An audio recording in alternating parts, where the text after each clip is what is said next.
Келесі үште екінші есеп теңдеулер жүйесін алмастыру тәсілімен шешіңдер деді. Яғни біз бірінші теңдеуден біз y-ті өрнек деп алайық. 6 x-ті 10-ға шығарып жіберейік, минус x деп мынаны әзірге жазып қоямыз. Ой, x y тең болады минус 4-ке. Так, мынаның минустан арылатын болсақ, минус 1-ге көбейтіп жіберейік. Сонда бізде плюс x минус 6 болып кетеді, иә. Енді алмастыру дегеніміз, біз мына бір өрнектен, мысалға y-ті өрнек деп алдық қой. Осыны әкеліп, мына екінші теңдеудегі мына y-тің орнына қоямыз деген сөз. Яғни алмастырамыз. X көбейтемін деймін де, мына y-тің орнына енді мынаны қоям. X минус 6-ны қоям. Мына минус 4-ті бірден 10-ға шығарып жіберейікші, плюс 4 болып шығады, иә, ол тең болады 0. Міне біз мынаны алмастырып алдық. Енді осы екінші теңдеуді бөлек шығарамыз. X тең болады, x-та x-қа көбейтсем. Ой, тең болады дейпін ғой, x плюс, x-та x-қа көбейтсем, x квадрат болады, x-ті минус 6-ға көбейтсем, минус 6x, плюс 4-ім бар, тең болады 0. Енді осы квадраттық теңдеуді шешеміз. Бірінші x квадратты жазайық. Одан кейін x минус 6x минус 5x-ті береді. Плюс 4 тең болады 0 деді. Так, бұл жерде бізде вет теоремасын қолданып шығарып жіберейік. Бұл вет теоремасының шарты бойынша a бізде 1-ге тең болып тұр. Мынау a, мынау b, мынау c ғой. Яғни x1-ді x2-ге қосқанда менде минус v шығу керек, яғни плюс 5 шығу керек менің жағдайымда, кері таңбасын аламыз. Ал x1-ді x2-ге көбейткенде менде c шығу керек, яғни 4 шығу керек. Бұл c-ның қай таңбамен тұр, сол таңбамен аламыз, иә? Яғни егер де мен мысалға x1-ге 1-ді, x2-ге 4-ті берген жағдайда осы мәндер шығады ғой. 1-ге 4-ті қосатын болсам 5 шығады, 1-ді 4-ке көбейтсем 4 шығатын болады. Мына біз x1 мен x2-ні тауып алдық. Енді бізге y-ті табу керек. Ал y-ті табу үшін біз мына жерде y-ті өрнектеп алдық. Естеріңізде ме? Мына осы y-тің орнына енді y1, y2 демде, y1 дем, x-тің орнына x1-ді қоям. 1 минус 6 дем. Минус 6 ол тең болады, минус 5-ке тең болды. y1-ім. y2-ні табамын, енді 4-тің орнына, x-тің орнына 4-ті қоям. 4 минус 6 демін, ол менде минус 2-ке тең болды. Міне жауаптары бізде шықты. x1-ім 1-ге тең болған жағдайда y1-ім минус 5-ке тең болады екен. x1-ім 4-ке тең болған жағдайда x2-ім деген y2 минус 2-ге тең болады екен. Так, енді екіншісін шығарып көрейік осының. Екіншісі, так, x плюс y тең болады 9-ға дейді. x плюс y квадрат тең болады 29-ға дейді. Так, бұл жерде біз x-ті өрнектеп алайық, я? Сосын мына x-тің орнына қояйық. Так, x тең болады дейік, 9 минус y болады. Осыны әкеліп, мынаның орнына қоятын болсақ, бірден 9 минус y плюс y квадрат. 29-ды шығарып жіберейік солға, минус 29 тең болады 0. Енді бұның өзін жеке алып аламыз. Бірінші y квадратты жазайық. Одан кейін y-ті жазайық, минус y. 9 минус 29, бірден есептеп жіберейік. Минус 20 болады, тең болады 0-ге. Бұны енді y1 мен y2-ні тауып аламыз. Бұны да вет теоремасымен шығарайық. Бізде a1-ге тең болып тұр ғой. Яғни y1-ді y2-ге қосқанда менде неше шығу керек? Плюс 1 шығу керек. y1-ді y2-ге көбейткенде менде минус 20 шығу керек. Енді бұл жерде егерде мен минус, так, плюс 5 пен y1 плюс 5 пен y2-ге минус 4-ті беретін болсам, 5 минус 4 ол 1-ді береді, 5 көбейту минус 4 ол менде минус 20-ны береді, иә? Мына y1 мен y2-ні табылды. Енді мен x-ті табу керекпін. X менде мына жерде өрнектеп алдым. x1 демін тең болады 9 минус. Енді y-тің орнына бірінші y-ті қоям, 5-ті қоям, ол тең болады 4 шықты. x2-ні табу үшін 9 минус. y-тің орнына екінші минус 4-ті қоям, минус 4 демін. Сонда мына минус пен минус плюс болып кетеді ғой, 9 плюс 4 ол 13-ті береді. Сонда менде жауабы, так, x-тан бастаймын. x1-ім 4-ке тең болғанда y 5-ке тең болды. x-ім 13-ке тең болғанда y-ім минус 4-ке тең болды дейміз.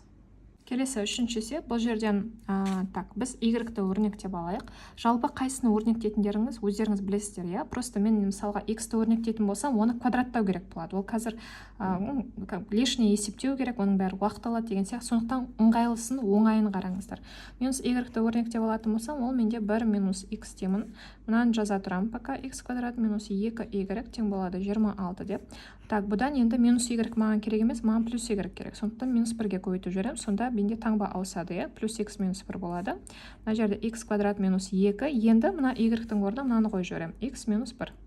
26-ны солға шығарып жіберемін, 26 минус 26 тең болады 0. Так, енді осы теңдеуді шығаратын болсам, x квадрат минус 2-ні x-қа көбейтем 2x, минус 2 минус 1-ге көбейткенде плюс 2, минус 26 бар, тең болады 0 демін. Так, x квадрат минус 2x, 2-ден 26-ны азайтсам минус 24 болады. Тең болады 0-ге. Так, 24 дегенім менде 6 мен 4-тің көбейтіндісін алуға болады, бұл жерде. Так, бұны біз тағы да вектор емесімен шығарып көрейік, яғни x1-ді x2-ге қосқанда менде плюс 2 шығу керек. x1-ді x2-ге көбейткенде менде минус 24 шығу керек. Егер мен x1-ге плюс 6-ны x2-ге минус 4-ті беретін болсам, 6 минус 4 2-ні береді, 6 көбейту минус 24-ті береді, мына біреу шықты. Енді y-ті табатын болсам, y1 міне, менде форма несі тұр, теңдеу тұр. X-тің орнына біріншісін қоям. 6 минус 1, ол менде 5-ке тең болады. y2-ні табамын, енді x-тің орнына минус 4-ті қоям. Минус 4, минус 1, ол менде минус 5-ті береді. Яғни жауабы x-тің бірі 6-ға тең болғанда, y-ім 5-ке тең болды. X-ім минус 4-ке тең болғанда, y-ім минус 5-ке тең болды. Келесі төртінші есеп шығарайық. X минус y тең болады минус 8-ге, x квадрат плюс y тең болады 14-ке дейді. Так, бұл жерден біз y-ті алайық. Минус y тең болады минус 8 минус x, x-ті шығарып жіберетін болсақ. Астындағысын жазып қоямыз. Тең болады 14. Бұдан y-тің өзін табатын болсақ, минус 1-ге бәрін көбейтіп жіберем, сонда 8 плюс x болады. X квадрат темінде мына y-тің орнына мынаны қойып жіберем. Мына жерде алды плюс болғаннан кейін жақшаға алып қажет емес, дәл осылай қоя берем. 8 плюс x. 14-ті солға шығарып жіберетін болса, минус 14 болып шығады, ол тең болады 0-ге. Енді осыны бөлек аламын. X квадрат плюс x-ті жазайын. 8 минус 14 дегенім, так, ол минус 6-ны береді, менде. Тең болады 0-ге дейік. Так, бұны да вектор емесімен шығарып жіберейік. x1-ді x2-ге қосқанда менде минус 1 шығу керек. Кертаңбасын аламын, x1-ді x2-ге көбейткенде менде минус 6 шығу керек. Так, егерде мен x1-ге минус 3-ті беріп, x2-ге плюс 2-ні беретін болса, минус 3 плюс 2 деген минус 1-ді береді, минус 3 көбейту 2 деген минус 6-ны береді. Енді менде x-тарды таптым, y-тарды табам. y1 демін 8 минус 3. Минус 3, ол менде 5-ті береді. y2-ні демін 8 плюс 2, ол менде 10-ды береді. Сонда жауабы менде шықты. X-ім минус 3 болған жағдайда y-ім 5-ке тең болады екен. Және x-ім 2 болған жағдайда y-ім 10-ға тең болады екен. Келесі 5-шісін шығарайық. X минус 1 тең болады y квадрат. Y минус x плюс 3 тең болады 0 дейді.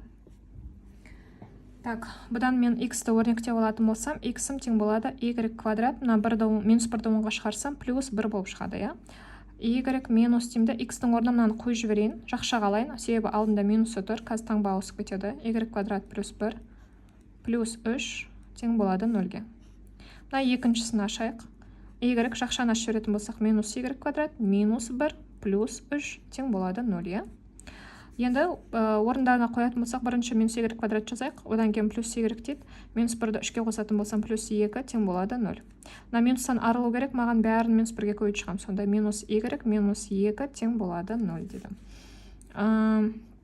Так, тағы да вектор емесімен шығарайық. y1-ді y2-ге қосқанда менде плюс 1 шығу керек. Және y1-ді y2-ге көбейткенде менде минус 2 шығу керек.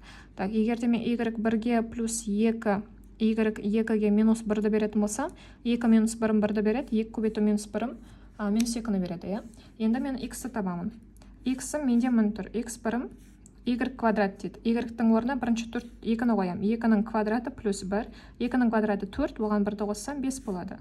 x2 деймін. y-тің орнына енді екіншісін қоям. Минус 1-ді қоям. Минус 1-дің квадраты плюс 1, плюс 1, қосамын 1, ол менде 2-ні береді. Сонда жауабы менде шығады. X-ім 5 болған жағдайда y-ім 2-ге тең болды. Және x-ім 2 болған жағдайда y-ім минус 1-ге тең болды. Келесі 6-шы есеп. Ой, кешірім сұрайын. Так, 6-шы есеп. 0,15x минус 1 тең болады y квадрат.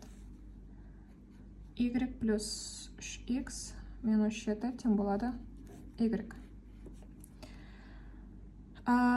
Бұл жерде біз мынадан x-ті тауып алайықшы. X-ті тауып алайық.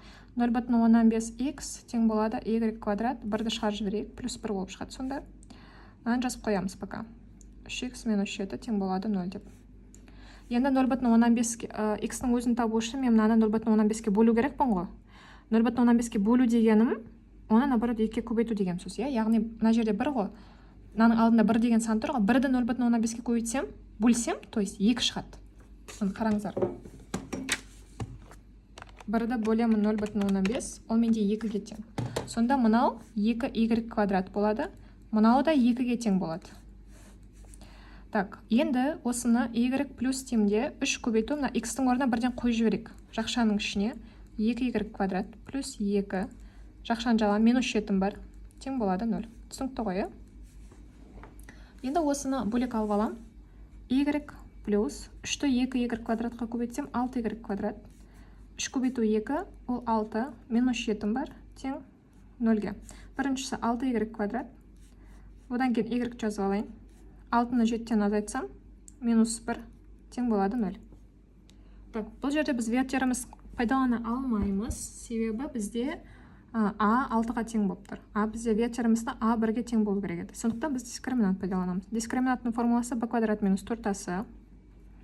Яғни a, b, c ғой. b квадрат деген 1, минус 4, көбейтемін 6, көбейтемін минус 1. Сонда, на минус пен на минус плюс болып кетеді. 1 плюс 24, ол менде 25-ті береді.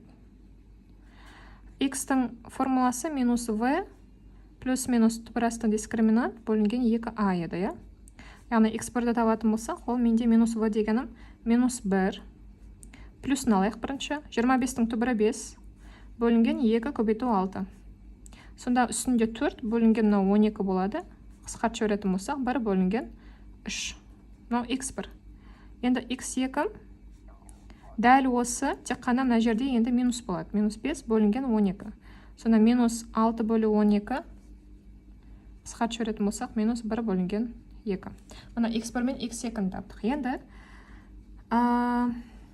ойбай, бұл x емес, бұл y. Кешірім сұраймын. Бұлар y-тер, біз мына жерде y-терді өрнектеп жатырмыз ғой. Мынау y1 мен y2. Енді x-ті табам. Так, мынаны былай жасай қойын. x1 тең болады. Мына 2 көбейтілген y квадрат дейді. Яғни біріншісі менде 3-тен 1-дің квадраты. Квадратта жіберейін, сразу 9-дан 1, плюс 2. Так, бұны шығару үшін 2-ні үстіне көбейтіп жіберем. Сонда 9-дан 2 плюс 2. Мынаны ортақ бөлім 9-дан берем. Сонда 9, 2 қосу 18 болады. Сонда 20 бөлінген 9. Но x1. x2 2 көбейтілген.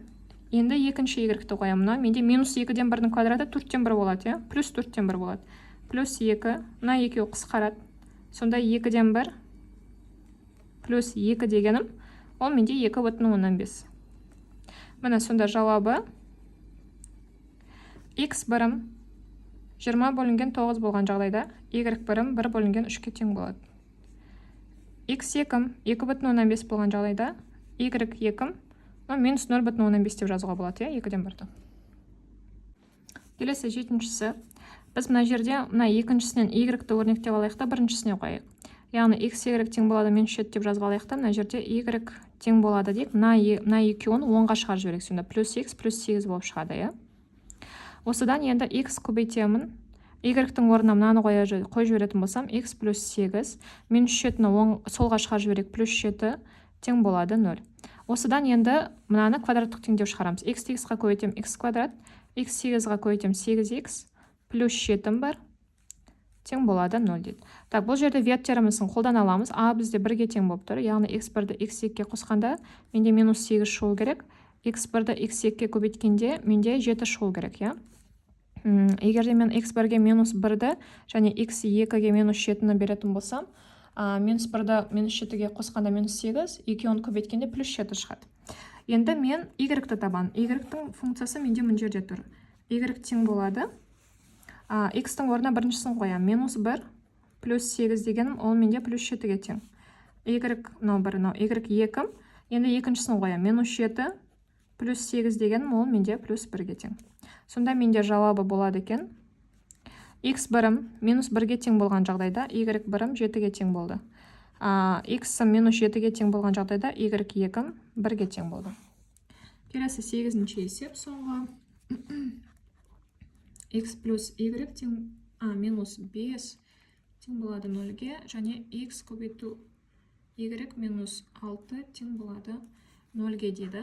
Бұл жерде де дәл солай біріншісінен X-ті өрнектеп алатын болсақ, мыналарды оңға шығарып жіберейік, сонда плюс 5 болады да минус Y болады, таңбалар ауысады. Так, енді Y көбейту X-тің орнына бірден жазып жіберейікші мынаны. 5 минус Y тек X-тің орнына. Минус 6 бар, тең болады 0. Мынаны шығарамыз. Сонда 5 Y жақшаны ашып жіберетін болсақ, минус Y-ті Y-ке көбейтем Y квадрат, минус 6 бар, тең болады 0. Орнына қояйық. Минус Y квадрат плюс 5Y минус 6 тең болады 0. Минус 1-ден арыламыз, минустан арыламыз, яғни плюс Y квадрат болады, минус 5Y плюс 6 тең болады 0, яғни таңба ауысты. Енді, так, Y1 мен Y2-ні табамыз. Бұл жерде де вет теоремасын қолданайық. Y1-ді Y2-ге қосқанда менде плюс 5 шығу керек. Y1-ді Y2-ге көбейткенде менде 6 шығу керек. Егер мен Y1-ге 2-ні Y2-ге 3-ті беретін болсам, 2-ні 3-ке қоссам 5, 2-ні көбейтсем 6 шығады. Енді мен X-ті табамын. X1-ді табамын. Мана менде 5 минус Y деп тұр. 5 минус бірінші Y-ті қоям, 2-ні қояйын. Онда менде 3-ке тең болады. X2 5 минус екіншісін қоятын болсам 3. Ол менде 2-ке тең болады. Сонда жауабы болады екен.